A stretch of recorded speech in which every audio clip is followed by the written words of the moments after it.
anim po ako sa pitong magkakapatid. Bawal daw mag-emote. Hindi naman bawal, iwasan o mag-drama. Pero hindi ko talaga mapipigilan kasi gusto kong sariwain yung kabaitan ng aking ama. Siguro, ito na talaga ito yung biggest fear ko. O halos lahat naman ang mawala ng mahal sa buhay. Noon pa man, nalaman ko may sakit na yung tatay ko. Hinanda ko na yung sarili ko sa pwedeng mangyari. In time, naturuan ko yung sarili ko na may handa. Kasi ang hirap.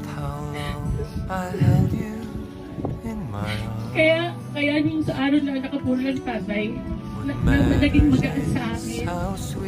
Hindi ako naiyak, pero hindi mo pa talaga mapipigilan yung sarili mo pag nandito ka na. Akala mo handa ka na.